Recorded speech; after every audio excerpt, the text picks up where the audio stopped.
Bonjour, aujourd'hui on se penche sur les réactions, les analyses autour du troisième épisode d'Alien Earth, celui qui s'appelle Métamorphose. Oui, bonjour. Et les sources qu'on a pu consulter, elles montrent bien que c'est un épisode important, hein. Il s'éloigne un peu de la nostalgie pour vraiment creuser son propre sillon. C'est ça. L'idée, c'est de voir ce qui ressort de ces analyses, les thèmes principaux, comment les personnages comme Wendy ou Moreau évoluent. Tout à fait, et puis voir aussi ce que ça ajoute à l'univers Alien, qui est déjà assez riche comme ça. Alors, déjà le titre, Métamorphose.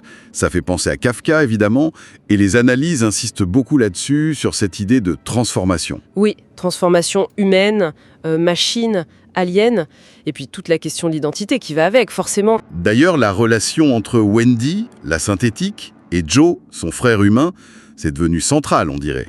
Ah oui, complètement. C'est une dynamique inversée par rapport à ce qu'on avait dans Romulus, et ça fonctionne bien. Et cette transformation, elle touche aussi les hybrides, les fameux garçons perdus. Oui, alors ça, c'est très intéressant. Les analyses montrent bien comment leur personnalité commence à émerger. On a Nib, par exemple. Oui, Elle vit ça presque comme un traumatisme, sa nouvelle existence. Elle se regarde dans le miroir, elle remet tout en question, quoi. C'est assez fort. alors que Curly, elle, c'est l'ambition, non? Elle cherche à plaire à Boy Cavalier. C'est un contraste assez saisissant. Exactement.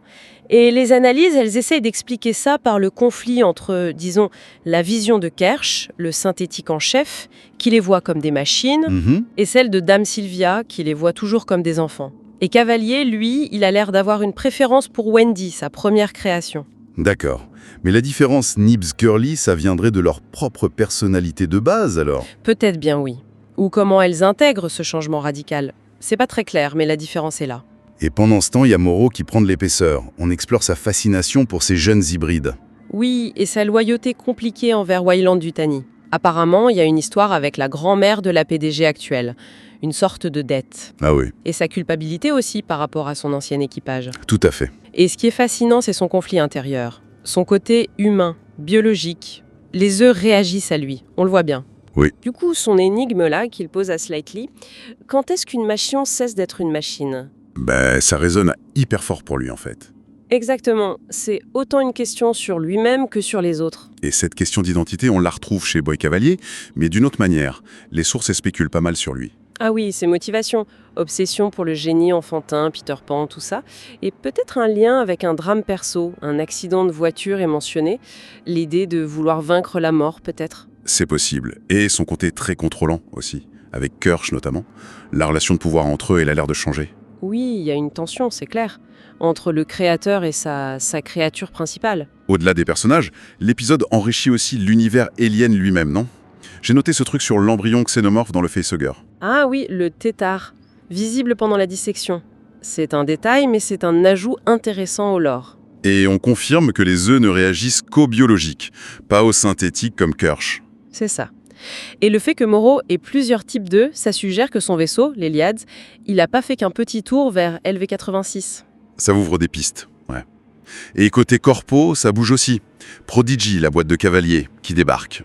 Oui, aux côtés des géants comme Weyland-Yutani, Threshold, Dynamic Corp, et une nouvelle, Lynch. Apparemment, il y a une guerre pour le Palladium en toile de fond. Et cette île de cavaliers, Neverland, ça pourrait expliquer comment des xénomorphes se sont retrouvés sur Terre bien avant Ripley, hein? Mais oui, c'est une explication plausible. Un labo secret, quoi. Et les scènes marquantes? La confrontation entre Wendy et le xéno dans le camion frigo, Hans, oui. Avec des rappels des films, le cocon, la langue secondaire. Même si certaines analyses trouvent que l'action prend un peu trop le pas sur le côté psycho, à ce moment-là. C'est possible, mais Wendy gagne. Et c'est là qu'on voit son sang synthétique. Un moment clé. Il y a aussi la scène avec Moreau et les jeunes hybrides, Slightly et Smee, près des œufs. Ah oui, c'est une scène étrange. Il y a de la tension, mais aussi un côté presque enfantin quand Moreau pose sa question philosophique au milieu du danger. C'est assez décalé, ouais. Et puis, la découverte de l'expérience sur le poumon de Joe, Brure. Glaçant, oui.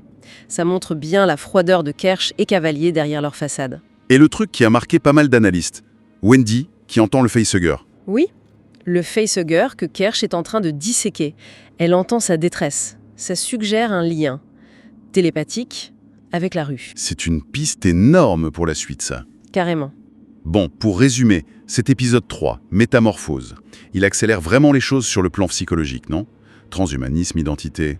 Oui, loyauté et tout ça. Et en même temps, ça élargit l'univers et ça met en place les conflits futurs entre tous ces personnages, toutes ces factions. Et pour finir, une petite réflexion qui ressort des analyses. Vas-y.